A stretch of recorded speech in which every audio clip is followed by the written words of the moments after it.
Hi everyone, आज हम English के पेपर को देखेंगे। पहला क्वेश्चन है, this book serves as a bridge between wisdom and modern science.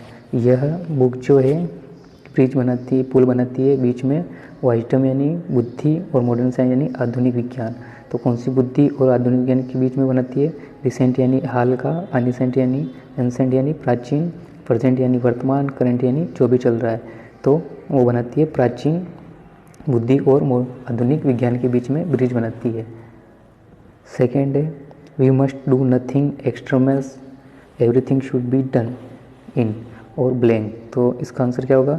तो हमें सभी कार्य किस चरम सीमा पे नहीं करने चाहिए। एवरीथिंग शुड बी, हमें सभी कार्य कब करने चाहिए? माइनर मनाबलिक, माइनर का मतलब होता है मोडेस्टी यानी सील, मिनिमम यानी न्यूनतम, मॉडरेशन यानी संयम। तो हमें सभी कार्य कब करनी चाहिए? मॉडरेशन, जब संयम हो तब। थर्ड वाला देखेंगे, दे इम्प्रेसनेट एन इनोसेंट मैन। इम्प्रेसनेट यानी कैद कर लिया, इनोसेंट मैन यानी भोले व्यक्ति को, वाइल द और blank man escaped punishment. Escaped यानी बच गया, निकल गया, पनिशमेंट यानी सजा से। भोले व्यक्ति को कैद कर लिया, जबकि कौन सा व्यक्ति सजा से बच गया?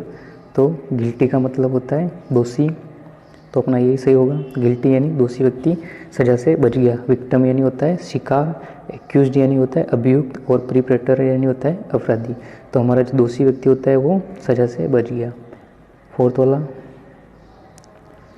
Entry to military base is unless you have a permit. Entry the military base, सैन्य जो कैंप होता है उसमें प्रवेश, ये unless you have a permit, अगर जब तक कि तुम्हारे पास परमिट नहीं हो तब तक वहाँ पर क्या मिलेगी? हमें आने की अनुमति मिलेगी। ग्रांटेड, ग्रांटेड का मतलब होता है स्वीकृत, अलाउड यानी अनुमति मिलेगी, इनबिल्ड यानी सक्षम, और फॉरबिडन यानी मना किया हुआ। तो entry the military base is unless you have permit, तो इसका आएगा forbidden. Entry to the military base, forbidden यानी मना किया, जब तक कि तुम्हारे पास परमिट नहीं होगा तब तक मिलिट्री बेस में आने के लिए मना किया जाएगा, मना किया हुआ, फॉरबिडन का मतलब होता है। नेक्स्ट देखेंगे, although many people dismissed him as a weak, I blank him a strong opponent। although यानी हालांकि, many people यानी कई लोगों ने dismissed यानी खारिज कर दिया, him उसे ऐसे वीक, उसे कमज़ोर मानते हुए उसे लोगों ने खारिज कर दिया।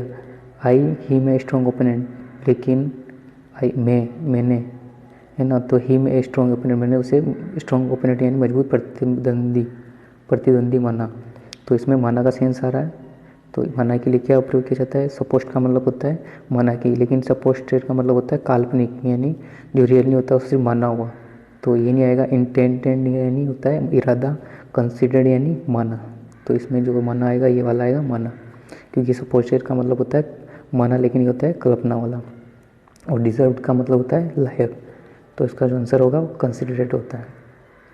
नेक्स्ट देखेंगे, the pirates refuse to where the had hidden the treasure. Pirates यानी होता है समुद्री डाकू, रिफ्यूज यानी मना किया, to where the hidden the treasure, treasure का मतलब होता है खजाना, हिडन का मतलब छुपाना, जहाँ पे उसने खजाना छुपा रखा था उसने मना किया। तो इसमें जिसमें चारों में से जिसका मना किया जिसका सेंस आएगा वो वाला अपना सही होगा।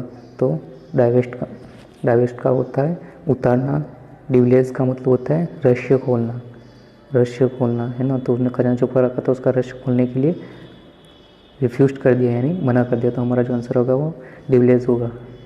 और थर्ड वाला डिसीजन का मतलब होता है पहचानना, डिवोल्व का मतलब होता है हस्तांतरित करना या कहीं दूसरी जगह भेजना। नेक्स्ट देखेंगे, the handicraft works will not bear rough handling. The handicraft, handicraft का मतलब होता है, हैंडीक्राफ्ट का मतलब होता है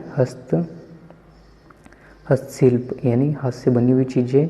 वर्क्स विल नॉट बियर यानी सहन करना, रफ यानी खुरदरा या कठोर, हैंडलिंग यानी सहन करना, हैंडलिंग यानी संभालना। तो जो हस्तशिल्प जो कार्य होता है वो सहन नहीं कर सकता। कौन से कार्य को सहन नहीं कर सकता? वो टफ यानी क्या होता है, टफ यानी कठोर होता है, नोटी यानी उलझा हुआ होता है, डिलिकेट यानी नाजुक होता है। तो हस्तशिल्प का जो कार्य होता है वो नाजुक होता है, जो वो कठोर कार्य को सहन नहीं कर सकता है। तो इसका जो आंसर होगा वो डिलिकेट होगा। डिलिकेट का मतलब होता है नाजुक, और कंसिडरेट का मतलब होता है विचारशील। नेक्स्ट देखेंगे, your friend is in private and prize them in public.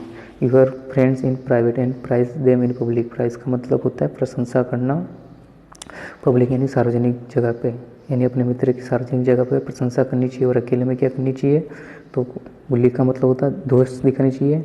Favour यानी होता है एहसान या मन्नत, और मोटिवेट यानी उत्साहित करना, और एडोमिनिस का मतलब होता है दिखाना।